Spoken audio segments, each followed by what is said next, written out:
Breaking news చూస్తున్నారు. వరుస cloud బర్స్ట్లు అంటే మేఘ విస్ఫోటనాలు భారత్ను అతలాకుతలం చేస్తున్నాయి, బెంబేలెత్తించేస్తున్నాయి. ఇప్పుడు ఈ వద్దు జమ్మూ కాశ్మీర్లో క్లౌడ్ బర్స్ట్ అయింది. దీంతో కిష్టావర్లో మెరుపు వరదలతో ఏకంగా 40 మంది మృత్యువాత పడ్డారు. విజువల్స్ మీరు చూస్తున్నారు ఆర్టీవీ స్క్రీన్ మీద. మరి ముఖ్యంగా గత కొద్ది రోజులుగా ఉత్తరాఖండ్కి సంబంధించి మాట్లాడుకున్న సందర్భంలో కొన్ని రోజుల క్రితం ఉత్తరాఖండ్లోని ఉత్తర కాశీలో ఒక పవర్ఫుల్ క్లౌడ్ బర్స్ట్ చోటు చేసుకుంది ధారాలీలో. ఈ ధారాలీలో ఘటన మర్చిపోకముందే ఇప్పుడు కిష్టావర్ జమ్మూ కాశ్మీర్కి సంబంధించి ఆ దృశ్యాన్ని మీరు చూస్తున్నారు ఆర్టీవీ స్క్రీన్ మీద. పైన ఎగువన కురుస్తున్న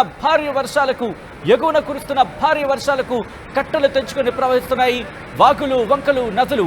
ఈ నేపథ్యంలో కిష్టావర్లో మెరుపు వరదలతో 40 మంది మృతి చెందారు, 210 మంది గల్లంతయ్యారు, 120 మందికి తీవ్రమైన గాయాలైనట్టుగా తెలుస్తోంది. ఈ మెరుపు వరదల్లో సిఐఎస్ఎఫ్ జవాన్ మృతి చెందారు, అమరులయ్యారాయన. మరో 3 జవాన్లు గల్లంతయ్యారు. ఇప్పటివరకు 38 మృతదేహాలను వెలికితీశారు అధికారులు. మాచేల్ మాత దర్శనానికి వెళుతూ ఉండగా ప్రమాదం చోటు చేసుకుంది. మాచేల్ యాత్రను నిలిపివేశారు అధికారులు. విజువల్స్ మీరు చూడొచ్చు. మెరుపు వరదల ధాటికి ఇంకా ఆ వరద ప్రవాహం కంటిన్యూ అవుతోంది. పైనుంచి కొట్టుకొచ్చిన ఆ బురద, బండరాళ్ళు ఇవన్నీ కలిపి ఒక్కసారిగా అక్కడ ఉన్న యాత్రికుల మీద విరుచుకుపడ్డాయి. ఆ ప్రాంతం అంతా విధ్వంసకరంగా మారింది. ఆ బురద కింద 10ల సంఖ్యలో మృతదేహాలు ఎప్పుడైతే వరద ప్రవాహానికి కొట్టుకుపోయాయో ఆ విజువల్స్ మీరు చూడొచ్చు. అదుగు మీరు చూడొచ్చు పైనుంచి ఏ స్థాయిలో కొట్టుకొస్తున్నాయనేది. బండరాళ్ళు, పెద్ద బండరాళ్లను బురద ప్రవాహం కొట్టుకొచ్చేసింది. కొండ చెరువులు విరిగి పడిపోయిన సందర్భం. సాధారణంగా మనం మాట్లాడుకుంటూ ఉంటాం, ప్రకృతితో పెట్టుకోవద్దు అంటే దాంతోనే పెట్టుకుంటాం. ఇక్కడ మీరు చూడొచ్చు దాదాపుగా ఎండకాచిన వాతావరణం. అక్కడ మీరు చూస్తే కనుక ఎండకాచిన వాతావరణం మనకు కనిపిస్తోంది దాదాపుగా అక్కడ. బట్ ఒక్కసారిగా అక్కడ పైన ఎగువన కురిసిన భారీ వర్షం కారణంగా పైన ఉప్పొంగి ప్రవహించాయి అక్కడ వాగులు, వంకలు. దీంతో ఆ వరద ప్రవాహానికి అక్కడ పైన ఉన్న మట్టి, దాంతోపాటు అది బురదగా మారి రాళ్లతో సైతం కిందకు కొట్టుకు వచ్చేసింది. క్లౌడ్ బస్ట్ కారణంగా ఇది నేరుగా అంటే ప్రత్యక్షంగానూ పరోక్షంగానూ దాదాపు 250 మందికి పైగా ప్రభావం చూపించిందంటే అర్థం చేసుకోవచ్చు. దీనికి సంబంధించి మరింత సమాచారం మా ప్రతినిధి కళ్యాణ్ అందిస్తారు. కళ్యాణ్ దగ్గరికి వెళ్ళే ప్రయత్నం చేద్దాం. మరి కాసేపట్లో కళ్యాణ్ డీటెయిల్ ఇన్ఫర్మేషన్ అందించేందుకు సిద్ధంగా కాబోతున్నారు. ఆ విజువల్స్ మీరు చూస్తున్నారు. మాచేల్ యాత్రకు సంబంధించి మాచేల్ మాత దర్శనానికి వెళ్ళి వస్తూ ఉండగా ఈ ప్రమాదం చోటు చేసుకుంది. దీంతో మాచేల్ యాత్రను నిలిపివేశారు అధికారులు. ఇప్పటికే ప్రభుత్వం కూడా అలర్ట్ అయింది. మరి ముఖ్యంగా అధికార యంత్రాంగాన్ని గవర్నర్ కూడా అధికారులకు డైరెక్షన్స్ ఇచ్చారు. మరి ముఖ్యంగా ఆపరేషన్స్ని స్పీడప్ చేయాలని, రెస్క్యూ ఆపరేషన్స్ని స్పీడప్ చేయాలంటూ గవర్నర్ కూడా రియాక్ట్ అయ్యారు. దీని మీద యూనియన్ మినిస్టర్ జితేంద్ర సింగ్ కూడా రియాక్ట్ అయ్యారు. అడ్మినిస్ట్రేషన్స్కి సంబంధించి అడ్మినిస్ట్రేషన్ ప్రస్తుతం ఫుల్ స్వింగ్లో ఉంది అక్కడ. దాంతోపాటు యాక్షన్లోకి దిగి అక్కడ ఆ పరిస్థితిని అదుపులోకి తీసుకొచ్చేందుకు రెస్క్యూ ఆపరేషన్స్కి సంబంధించి వేగవంతం చేస్తున్నట్టు కూడా చెప్పుకొచ్చిన సందర్భం. దాంతోపాటు ప్రస్తుతం ఎటువంటి పరిస్థితులు ఉన్నాయి, అక్కడ అధికారులు ఎటువంటి జాగ్రత్త చర్యలకు ఉపక్రమించడం జరిగింది. డిస్ట్రిక్ట్ పోలీస్ కిష్వార్ ఇటు ట్వీట్ చేయడం జరిగింది. ఒకసారి ఆ ట్వీట్ చేసింది. ఆ ట్వీట్కి చెప్పిన తర్వాత నేను మా ప్రతినిధి కళ్యాణ్కి వెళ్ళే ప్రయత్నం చేస్తాను. Families whose relatives are reported missing at చోసోటి అలాగే పడ్డార్ are requested to immediately contact the following helpline numbers to report and seek assistance అంటూ చెప్పుకొచ్చి డిస్ట్రిక్ట్ కంట్రోల్ రూమ్. ఒకవేళ మన తెలుగు వాళ్ళకి సంబంధించి కావచ్చు, లేకపోతే మన వాళ్ళకి ఎవరైనా తెలిసిన వాళ్ళు ఉంటే కనుక ఈ నెంబర్స్కి ఫార్వర్డ్ చేసే ప్రయత్నం చేయండి. మాచేల్ మాత దర్శనానికి వెళ్ళి వస్తూ ఉండగా ప్రమాదం జరిగింది కాబట్టి ఒకవేళ అక్కడ బహుశా ఎవరో ఉండకూడదని కోరుకుందాం. బట్ ఇప్పటికే ప్రమాదం జరిగింది కాబట్టి ఆ ప్రమాదానికి సంబంధించిన వాళ్ళు ఎవరైనా ఉంటే కనుక వాళ్ళకి ఇన్ఫర్మేషన్ చేసే ప్రయత్నం జరుగుతుంది కాబట్టి సో ఆ నెంబర్స్ నేను చెప్పే ప్రయత్నం చేస్తాను. 01995259555. ఇంకోసారి రిపీట్ చేస్తున్నా, 01995259555, 9484217492. I repeat 9484217492. ఈ నెంబర్స్. దాంతోపాటు కిష్వార్కి సంబంధించి ఇంకొక 4 నెంబర్లు ఇవ్వడం జరిగింది. 9906154100. I repeat 9906154100, 9103454100, 9103454100. ఇంకొక నెంబర్ ఉంది 01995259193. I repeat 01995 259193 లేదా 100 నెంబర్లకు కాల్ చేయొచ్చు అంటూ కూడా అక్కడ ప్రభుత్వం అలాగే పోలీసు శాఖ చెప్పుకొచ్చింది. మరింత డీటెయిల్ ఇన్ఫర్మేషన్ మా ప్రతినిధి కళ్యాణ్ అందిస్తారు. కళ్యాణ్, మీ దగ్గర ఉన్న లేటెస్ట్ ఇన్ఫర్మేషన్ ఏంటి ఘటనకు సంబంధించి? మనం చూస్తే కనుక జమ్మూ కాశ్మీర్ కి సంబంధించిన కిష్ట్వార్ అనే ఒక డిస్టిక్ ఉంది. ఆ డిస్టిక్ లో షషోటి అనే ఒక విలేజ్, అది లాస్ట్ మోటరబుల్ విలేజ్, అంటే అక్కడ దాకా రోడ్ మాత్రం ఆ లాస్ట్ విలేజ్ దాకే ఉంటుంది. అలాంటి ప్లేస్ లో మధ్యాహ్నం 12:30 సమయంలో మఛేలి మాత దానికి సంబంధించి ఎవరైతే అక్కడికి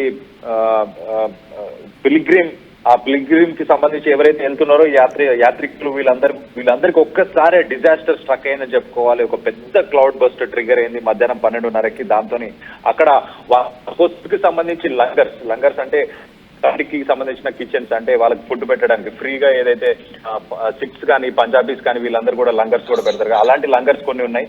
సో ఫ్రీగా ఫుడ్, ఆ యాత్రికులకు ఫ్రీగా ఫుడ్ పెట్టే ఆ లంగర్స్, దాంతో పాటు అక్కడ ఉన్న షాప్స్ కానీ, అక్కడ సెక్యూరిటీ పోస్ట్ ఒకటి ఉంది, ఆ పోస్ట్ కానీ, ఇవన్నీ కూడా తుడిచిపెట్టుకుంటూ పోయే ఆ క్లౌడ్ బస్ట్ తో వచ్చిన ఏదైతే వరద ఉందో వీటన్నిటిని తుడుచుకుంటూ తీసుకెళ్లిపోయింది. వాటితో పాటు దీంట్లో దాదాపు 38 మంది చనిపోయినట్టు చాలా ఇప్పటిదాకా ఇన్ఫర్మేషన్. అందుకే దాంతో పాటు 100కు పైగా చాలా మంది ఇంజూర్ అయ్యారు. అలాగే 98 మందిని ఇప్పటిదాకా రెస్క్యూ చేశారు. దాంట్లో 28 మంది కండిషన్ కూడా చాలా సీరియస్ గా ఉన్నట్టు కూడా తెలుస్తుంది. రెస్క్యూ రిలీఫ్ కి సంబంధించిన ఎఫర్ట్స్ గురించి ఒక్కసారి మాట్లాడుకుంటే కనుక ఆర్మీ, అలాగే national disaster response force, NDRF, SDRF, అలాగే లోకల్ పోలీసు వీళ్ళందరూ కూడా ఫుల్ స్కేల్ రెస్క్యూ ఆపరేషన్స్ ని నడిపిస్తున్నారు. ప్రస్తుతానికి మెడికల్ టీమ్స్ ఉన్నాయి, అక్కడ రిలీఫ్ స్టోర్స్ ఉన్నాయి, అలాగే రెస్క్యూ చేయడానికి దానికి ఏదైతే గేర్ కావాలో అవన్నీ కూడా ఆ సైట్ కి, ఆ లొకేషన్ దగ్గరికి తీసుకెళ్లారు. ప్రస్తుతానికి ప్రధానమంత్రి మోదీతో పాటు అలాగే జమ్మూ అండ్ కాశ్మీర్ కి సంబంధించిన లెఫ్టినెంట్ గవర్నర్ ఆయన మనోజ్ సిన్హా వీళ్ళందరూ కూడా కాన్ఫిడెన్సెస్ ని ఎక్స్ప్రెస్ చేసి, దాంతో పాటు వీళ్ళందరూ ఏమేమి అసిస్టెన్స్ కావాలో ఆర్మీ తరఫున కావచ్చు, ప్రభుత్వం తరఫున ఏమేమి అసిస్టెన్స్ కావాలో అవన్నీ కూడా ప్రొవైడ్ చేస్తామని వాళ్ళు చెప్పారు. మచైల్ మాతా యాత్ర అని చెప్పి ఒక యాత్రకు సంబంధించి ఆ యాత్రను అయితే ప్రస్తుతానికి సస్పెండ్ చేసేసి దాన్ని ఆపేసారు, పూర్తిగా ఆపేసి తర్వాత ఇంకా ఎప్పుడు మళ్ళీ మొదలు పెడతారనేది తర్వాత చెప్తామని చెప్పుకొచ్చారు. సో ఒక్కసారి ఆ విజువల్స్ చూస్తే మాత్రం అసలు ఆ మట్టితో పాటు ఆ వరద రెండు కలిసి వస్తున్నాయి. కాబట్టి అవి అక్కడ ఉన్న రోడ్లని కావచ్చు, అక్కడ ఉన్న కార్లు ఏవైతే ఆగున్న కార్స్ ని వీటన్నిటిని కూడా మొత్తం తుడిచిపెట్టుకుంటూ తీసుకెళ్లిపోయి అక్కడ బ్రిడ్జెస్ ఏమున్నాయి ఆ బ్రిడ్జెస్ అన్ని కూడా కొట్టుకుపోయినట్టు కూడా మనకు తెలుస్తుంది. ఆ శబ్దాలు వింటేనే మనకు భయం వేస్తుంది. ఆ రకంగా ఉంది అక్కడ పరిస్థితి. ప్రస్తుతానికి మనం చూస్తే కనుక అక్కడ ఏవైతే ఇల్లులు ఉన్నాయో వాటన్నిటికీ కూడా చాలా డ్యామేజ్ జరిగింది ఆ ఇన్ఫ్రాస్ట్రక్చర్. అయితే ఈ యాత్రలో ఎవరైతే వెళ్తుంటారో వాళ్ళందరికీ కూడా ఏదైతే ఫెసిలిటీస్ అన్ని పెట్టే ప్రయత్నం చేశారో అవన్నీ కూడా కొట్టుకుపోయినట్టు కూడా మనకు తెలుస్తుంది. సచిన్, రైట్. ఈ నేపథ్యంలో రెస్క్యూ ఆపరేషన్స్ కి సంబంధించి ఎంతవరకు వచ్చాయి? రెస్క్యూ ఆపరేషన్స్ స్పీడప్ చేయాలని చెప్పి ఇప్పటికీ కేంద్రం డైరెక్షన్స్ ఇచ్చింది. సో రెస్క్యూ ఆపరేషన్స్ ఎంతవరకు వచ్చాయి? రెస్క్యూ ఆపరేషన్స్ ఆర్మీ అవైలబిలిటీ ఉంది అక్కడ. ఆర్మీతో పాటు నేషనల్ డిజాస్టర్ రెస్పాన్స్ ఫోర్స్, అలాగే స్టేట్ డిజాస్టర్ రెస్పాన్స్ ఫోర్స్, అలాగే లోకల్ పోలీసు వీళ్ళందరూ కూడా హెలికాప్టర్స్ యూజ్ చేస్తున్నారు. అలాగే కొన్ని పొక్లైన్స్ కానీ, క్రేన్స్ కానీ వీటన్నింటినీ తీసుకొచ్చి అక్కడ ఉన్న ఏదైతే డెబ్రిస్ ఆ వరదలో కొట్టుకొచ్చిన దాన్నంతా కూడా మడ్డిని కూడా దాన్ని కూడా పక్కకు తీసే ప్రయత్నం చేస్తున్నారు. ఇప్పటికి కొంతమందిని రెస్క్యూ చేసినా కూడా ఇంకా చాలా మంది దాంట్లో ఉన్నట్టు కూడా తెలుస్తుంది. సో వాళ్ళందరినీ కూడా రెస్క్యూ చేసే ప్రయత్నం చేస్తున్నారు. ప్రస్తుతానికైతే ప్రయత్నం నడుస్తుంది. కానీ ఒక రకంగా వాళ్ళందరికీ ఆటంకాలు ఉన్నాయి. ఎలాంటి అంటే ఫర్ ఎగ్జాంపుల్ ఆ బ్రిడ్జెస్ ఏవైతే కొట్టుకుపోయినాయి కొన్ని, ఇవన్నీ కొంచెం కమ్యూనికేషన్, ఆ ట్రాన్స్పోర్టేషన్ కి వీటన్నిటికీ కూడా కొంచెం ఇబ్బంది అయితే ఉన్నట్టుంది. కానీ ప్రస్తుతానికైతే దానికి సంబంధించి లెఫ్టినెంట్ ఆయన మనోజ్ సిన్హా కానీ, అలాగే మోదీ కానీ వీళ్ళందరూ కూడా దానికి సంబంధించి ఏమి అసిస్టెన్స్ కావాలో అవన్నీ ప్రొవైడ్ చేస్తున్నారా ఎప్పటికప్పుడు. దానికి సంబంధించి టోల్ ఫ్రీ నంబర్స్ మీరు కూడా ఇప్పుడే చెప్పినట్టుంది. ఆ టోల్ ఫ్రీ నంబర్స్ ని కాంటాక్ట్ చేసిన వాళ్ళందరికీ కూడా దానికి సంబంధించిన రెస్క్యూ సర్వీసెస్ అవన్నీ కూడా ప్రొవైడ్ చేయడానికి అక్కడ స్టేట్ గవర్నమెంట్ అలాగే సెంట్రల్ గవర్నమెంట్ ఇవి రెండు పనిచేయడానికి చాలా యాక్టివ్ గానే పనిచేస్తున్నాయని మనకు తెలుస్తుంది. మధ్యాహ్నం 12:30కి అసలు ఎవరు ఎక్స్పెక్ట్ చేయలేదు ఆ టైంలో సడన్ గా ఆ క్లౌడ్ బస్ జరగడం. మళ్ళీ అది లాస్ట్ మోటరబుల్ రోడ్, అంటే ఆ రోడ్డు అనేది లాస్ట్ ఇంకా కాశ్మీర్ లో. దాని తర్వాత రోడ్డు లేదు ఆ విలేజ్ తర్వాత. అలాంటి లొకేషన్ లో చాలా రిమోట్ లొకేషన్ అని చెప్పుకోవచ్చు మనం. ఇంకా లాస్ట్ రోడ్ అక్కడికే ఎండ్ అయిపోతుంది అని అంటే అంత రిమోట్ లొకేషన్, చాలా హై ఆల్టిట్యూడ్, చాలా పెద్ద ఎత్తున ఉన్న విలేజ్ అని కూడా చెప్పుకోవచ్చు.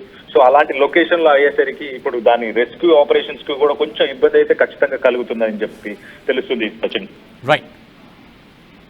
రైట్ కానీ ఒకసారి మీరు లైన్లో ఉండే ప్రయత్నం చేయండి. ఈ విజువల్స్, ఈ దృశ్యాలు మిమ్మల్ని కాస్త కలవరపరచవచ్చు. అయితే దీనికి సంబంధించి తగిన జాగ్రత్తలు తీసుకోవాలని ఆర్టీవీ సూచించడం జరుగుతోంది. This is somewhere distributing content, వీరి డిస్క్రిప్షన్ ఇస్ అడ్వైజ్డ్. పైనుంచి ఎగువన కురుస్తున్న భారీ వర్షాల నేపథ్యంలో వర్ష ప్రభావం కావచ్చు, వరద ప్రభావం కావచ్చు, ఒక్కసారిగా కొట్టుకు వచ్చేసాయి. దీంతో కొండ చర్యలు విరిగిపడ్డాయి. ఆ కొండ చర్యలు విరిగిపడిన తర్వాత ఒక్కసారిగా వచ్చిన ఆ విధ్వంసానికి ఊరు కొట్టుకుపోయింది. ఊరంతా బహుశా ఈ మాట కాస్త కఠినంగా అనిపించవచ్చు, మీ మనసుకి కాస్త ఇబ్బందికరంగా అనిపించవచ్చు. ఒక శ్మశానాన్ని తలపిస్తోంది. ఎందుకు ఇంత పెద్ద మాట ఇక్కడ వాడేశాడంటే, మీరు చూడండి, అక్కడ అంతవరకు నార్మల్గా ఉన్న ఊరంతా, అంత సాధారణంగా ఉన్న ఊరంతా, కానీ ఒకసారిగా ఆ పైనుంచి వరద ప్రవాహం కొట్టుకు రావడంతో ఇళ్ళు కొట్టుకుపోవడమే కాదు, పోనీ ఇల్లు కొట్టుకుపోయిందనుకుంటే అఫ్కోర్స్ అది కూడా బాధే. కానీ ఇల్లే కాదు, ప్రాణాలు పోయాయి. బురద కింద నలిగిపోయి కొన్ని ప్రాణాలు అక్కడ